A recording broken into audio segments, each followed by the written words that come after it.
Mesdames et messieurs, bienvenue sur la 10e RIT Télévision. Nous nous retrouvons une fois de plus dans le cadre de notre émission Entreprendre. Comme je vous l'ai dit la fois passée, Entreprendre est une émission essentiellement consacrée à la promotion de l'entrepreneuriat, plus particulièrement ceux de jeunes. Aujourd'hui, nous recevons Pierre Kassengedia. Il est le directeur général de l'Institut supérieur des techniques appliquées ISTA. Et vous allez comprendre pourquoi nous le recevons aujourd'hui. Restez branchés.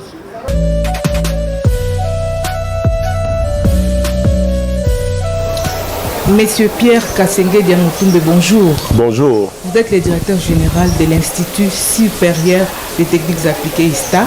Oui. Votre institution et vous avez pris part à l'Expin RDC qui s'est tenu du 3 au 4 septembre récemment au Musée national. Nous voulons savoir quelle a été votre contribution à cette organisation, votre apport à cette organisation. Bon, d'abord, je peux dire que le premier apport, c'est que ISTA a exposé quelque chose comme 18 œuvres d'esprit dans les différents domaines. Prenons par exemple énergie renouvelable. Nous avions présenté les travaux que nous faisons pour produire de l'énergie à partir de biomasse. Et nous avions présenté certains travaux liés à notre centre des foyers améliorés.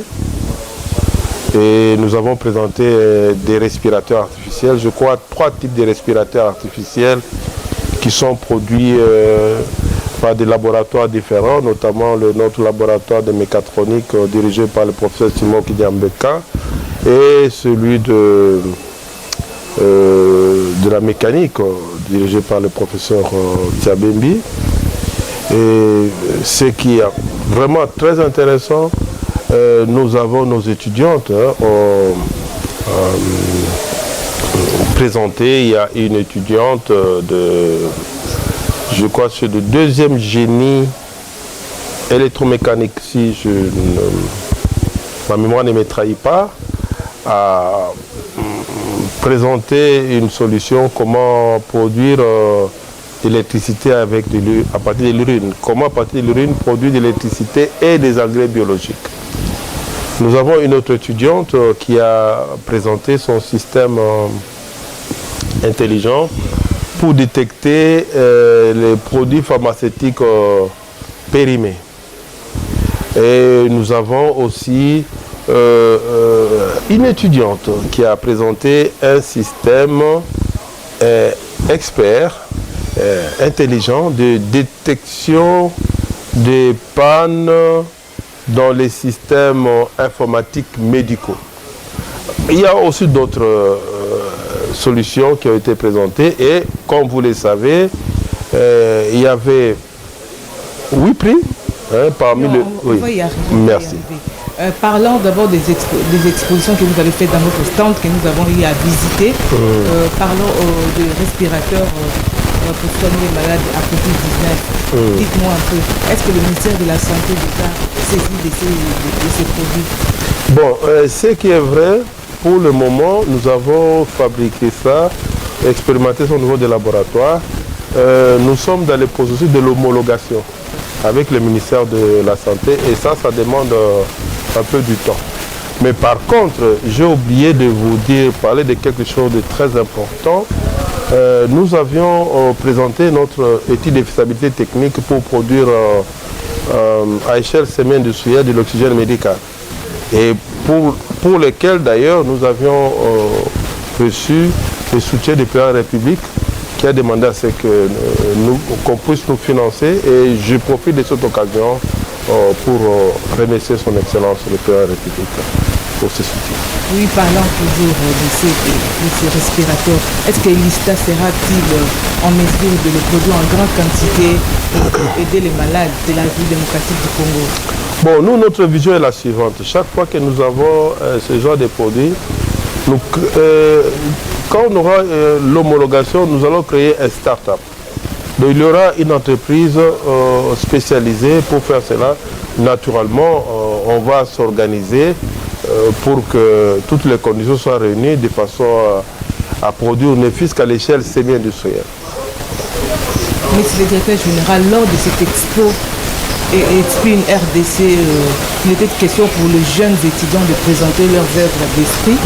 Mais curieusement, vous avez exposé lors de votre participation au panel, vous avez exposé sur la piraterie informatique au cas de Pegasus. Dites-nous un peu, quelle est la corrélation entre la piraterie et l'entrepreneuriat, alors que là-bas il s'agissait de l'entrepreneuriat? Bon, en fait, il m'avait été demandé d'exposer. Bon, j'ai voulu quand même exposer sur quelque chose qui peut intéresser les gens. Bon, vous savez, comme axe de recherche, j'ai aussi la cryptographie, la sécurité informatique et la cybersécurité. Alors c'est ainsi que je me suis dit, aujourd'hui on parle de programme espion Pegasus. Alors c'est ainsi que j'ai exposé sur la piraterie. Mais ça aussi, en fait, ici, si vous m'avez, je ne sais pas si vous avez eu l'occasion de suivre mon exposé, pour moi, j'ai voulu indirectement expliquer aux auditeurs qui sont là, ce sont ces genres de logiciels, nous pouvons aussi le concevoir. Il ne faut pas que les gens croient que c'est vraiment de la magie, non. Nous pouvons le concevoir naturellement moyennant une équipe de recherche à qui on offre le minimum de conditions requises pour des recherches. Et d'ailleurs, j'ai dit que je vais attribuer à certains de mes étudiants la conception et la réalisation d'un programme simulateur de Pegasus. C'est-à-dire un programme qui a les mêmes composants. Vous voulez rivaliser les Israéliens? Non, non, c'est pas rivaliser. Non, c'est pas rivaliser. Nous ne pouvons pas rivaliser les Israéliens puisqu'ils sont très avancés en technologie. Mais moi, c'est que je veux simplement démontrer que les étudiants que nous formons, nos chercheurs, sont capables de concevoir un système qui effectue certaines fonctions de Pegasus. Ça veut dire qu'il est capable, à d'autres termes, un programme qui est capable d'entrer dans votre terminal, il est capable de procéder à la mise à l'écoute, il est capable d'obtenir certaines informations vous concernant, et il est capable de transmettre ces données-là vers un serveur sans qu'il y ait traçabilité. Ça, nous sommes capables. Voilà. Comment alors les jeunes entrepreneurs peuvent se comporter face à cette piraterie? Bon, vous savez, moi je pense que aujourd'hui, lorsque vous avez un système informatique, n'est-ce pas, bon, il y a quand même des règles minimales hein, pour sécuriser, mais à la limite aussi, on peut sous-traiter. Il y a ce qu'on appelle des hot dogs. C'est-à-dire il y a des organismes chez qui vous pouvez être abonné, dont son rôle, c'est de vous faire des propositions pour sécuriser votre système informatique. Alors, pour ce faire, ces organismes sont capables de scanner votre réseau et de déceler des points de vulnérabilité. À partir de ces points de vulnérabilité, ils sont capables de vous faire des propositions pour sécuriser votre réseau. Ok. Revenons à l'expo, Expin RDC. Parmi les 8 gagnants de cette expo, votre institution a raflé 2 prix, dont le 6e prix et le 1er prix. Nous voulons savoir quelle a été votre contribution auprès de ces étudiants. Bon, ma contribution, quand je suis leur directeur général, c'est moi qui organise le tout, non? Même l'environnement des recherches, tout ça. Donc, c'est tout à fait normal en tant que le top manager de notre alma mater. Je ne peux être que joyeux. Je suis la personne qui organise et puis aussi, je suis un peu comme une sorte de coach. Dans ce sens que j'ai des contacts avec tous ces jeunes chercheurs, je les motive et j'ai des contacts avec mes collègues, notamment le professeur Simon Kidiamboko qui dirige le laboratoire de mécatronique, d'autres. Donc, c'est un peu un esprit qui a mené à l'ISTA. Il y a une sorte de concurrence. Hein. Aujourd'hui, si vous venez à l'ISTA, vous allez voir, il y a des groupes d'étudiants qui travaillent dans des thématiques bien déterminées, en mathématiques, en physique, en chimie, informatique. Vraiment, ils sont branchés dans les recherches. Quelle a été alors leur particularité pour que les jurys soient séduits? Bon, ça, je pense qu'il serait mieux que vous puissiez poser cette question au jury. Mais si je peux me permettre de répondre, je pense que le premier critère, c'est l'impact sur la vie socio-économique. Lorsque, par exemple, quelqu'un vous dit qu'il prend l'urine, il transforme ça en électricité et en engrais biologique, mais d'abord, c'est un assainissement de l'environnement. 2, on a une force motrice, puisque qui dit électricité, c'est la force motrice. 3, on soutient l'agriculture, mais pas avec des engrais chimiques, avec des engrais biologiques. Je crois que c'est l'impact socio-économique, l'impact sur le développement du pays. Monsieur le Directeur général, on a toujours critiqué le système éducatif de la République démocratique du Congo, comme quoi le système ne fait que former les demandeurs d'emploi au lieu de former les créateurs d'emplois. Maintenant, avec ces vents qui est à l'ISTA, peut-on dire que vous voulez révolutionner le système éducatif en République démocratique du Congo? Bon, moi je parle que, je voudrais vous dire ceci, c'est vrai que ce que nous sommes en train de faire, oui, c'est une sorte de révolutionner. Je me rappelle même lorsque nous avons eu le dernier traité avec son Excellence, Monsieur le ministre de l'Enseignement, Moïndo, et il nous a dit que vraiment aujourd'hui la volonté du Premier ministre du gouvernement et même du Président de la République, c'est de voir comment est-ce qu'on peut pousser le jeune à créer les entreprises. D'ailleurs, si ma mémoire ne me trahit pas, il y a un montant comme de 100 millions de dollars et qui seront affectés à ça. Mais ce que moi je voudrais dire, c'est qu'il est tout à fait normal, surtout pour nous qui sommes une école polytechnique. Et ici, chez nous, c'est une école de créateurs d'eux. Hein? Donc, il est tout à fait normal que nous formions nos étudiants d'assistance-là en tenant compte de la dimension technique et aussi des aspects liés à la rentabilité financière. Mais nous, à ISTA, nous nous sommes imposés comme objectif, chaque année, nous allons commencer à travailler pour produire 3 startups.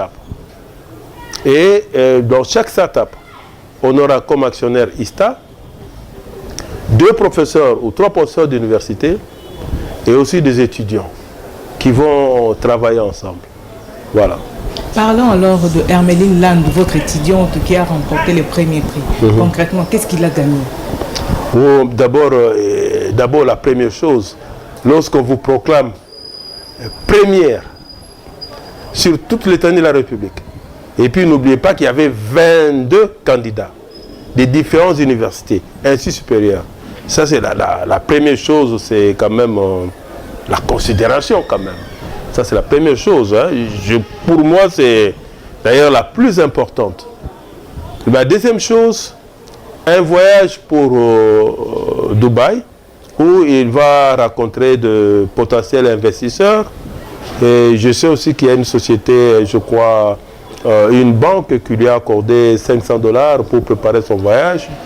Et je peux dire pour nous, elle va créer une entreprise. Donc nous allons travailler vraiment pour que cette entreprise-là soit créée. Pardon, mais c'est vrai que ça ne sera pas facile puisque nous devons aussi travailler, voir des aspects liés à l'engineering. Puisque son travail, c'est une expérience de laboratoire. Maintenant, lorsque vous voulez prendre cette expérience de laboratoire, de faire migrer ça vers une exploitation industrielle, il y a des études d'engineering qui doivent être faites, ainsi de suite. Pensez-vous qu'avec ces initiatives, en créant leurs entreprises, elles pourront à la longue devenir des millionnaires, comme le veut le président de la République?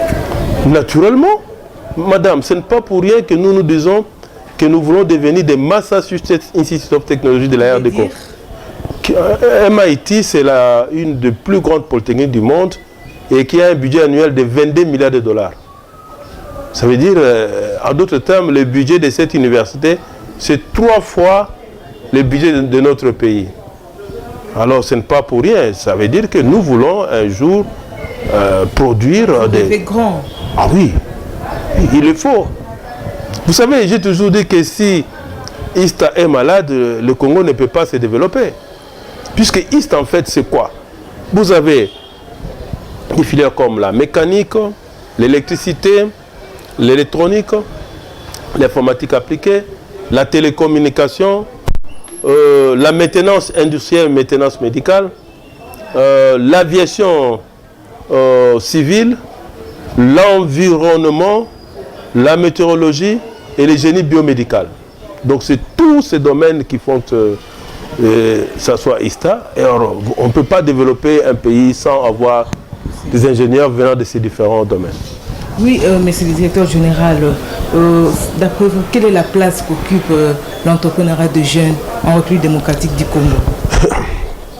Bon, c'est difficile de me poser. Pour moi, c'est difficile que je puisse répondre dans le sens quelle est la place que cela occupe. Mais plutôt, je peux répondre dans le sens de voir quelle est la place que j'aimerais que ça puisse occuper. Hein? Bon, je pense que j'aimerais que ça soit le premier plan. Et je me réjouis aussi du fait que le gouvernement, le président de la République, son Excellence Félix Antoine Tshisekedi, a décidé qu'il y ait 100 millions de dollars pour l'entrepreneuriat des jeunes. Donc, ça doit occuper une place, une première place, une place de choix. Mais maintenant, le problème, c'est la matérialisation. Vous savez, souvent, il y a des bonnes idées. Maintenant, il faut que les gens puissent aider les premiers ministres, le président de la République, pour la matérialisation, pour que cet argent-là profite vraiment aux gens qui vont travailler pour les entreprises. Il ne faudrait pas que sur les 100 millions, le montant qui va vraiment être impliqué pour booster les entreprises, soit par exemple 20 millions ou 25 millions, ce n'est pas intéressant. Hein? Il faudrait vraiment que ce montant-là, la plus grande partie de ce montant-là, soit utilisé pour cet objectif. Donc d'après vous, selon la volonté du chef de l'État et du gouvernement, donc il y a une révolution en matière de politique sur l'entrepreneuriat. Oui, il y a une révolution. Mais maintenant, moi, j'ai dit ceci. Ici, nous sommes au niveau des principes, des idées. Maintenant, il y a la matérialisation. Il est important qu'on sache quelles sont les agences, quelles sont les structures, comment, et puis qu'on fasse les suivis. Il ne faudrait pas qu'il y ait 100 millions. Après un temps comme ça, on se rend compte, mais non. l'IGF est là quand même. Oui. Bon, l'IGF est là, mais il faudrait que l'organisation puisse aider. Voilà. Il faut qu'il y ait une organisation conséquente. Voilà. Monsieur le directeur général, quel est le message que vous pouvez adresser aux jeunes actuellement qui veulent se lancer dans l'entrepreneuriat? Peut-être ceux qui ont peur de se lancer dans une quelconque aventure dans l'entrepreneuriat. Bon, je pense que dans la vie, il y a un mot important. Il faut commencer. Il ne faut pas avoir peur. Il faut vous lancer.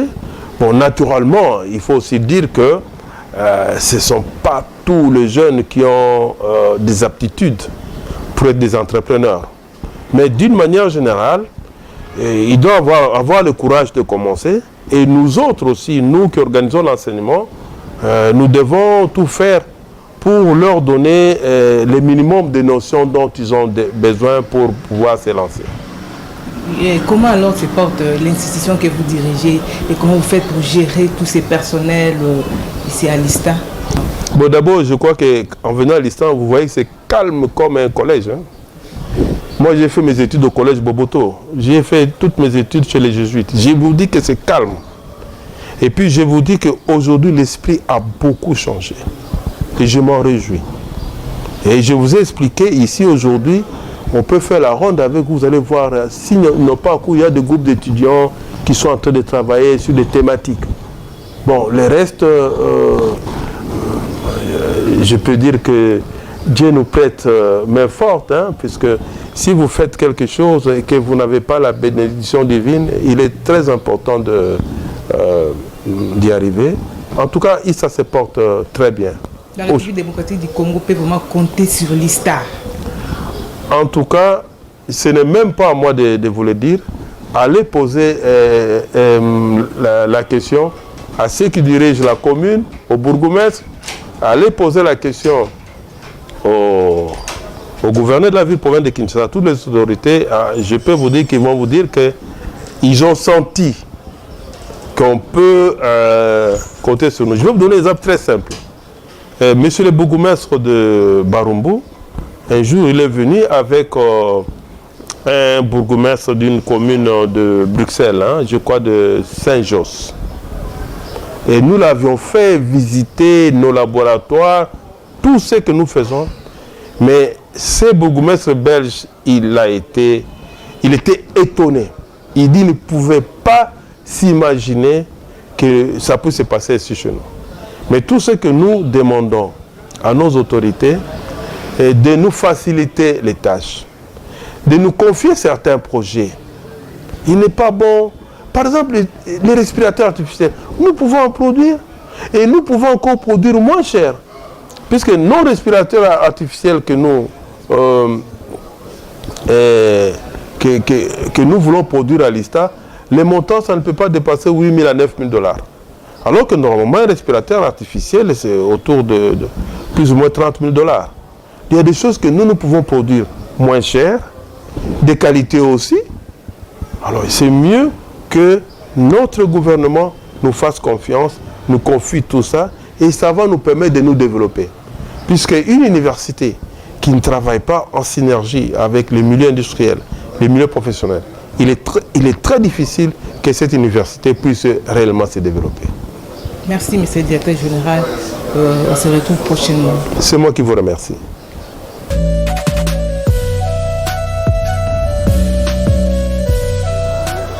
Mesdames et messieurs, vous avez vite compris que c'est la fin de notre émission. Nous vous donnons rendez-vous pour la semaine prochaine et restez branchés sur nos programmes. Bye.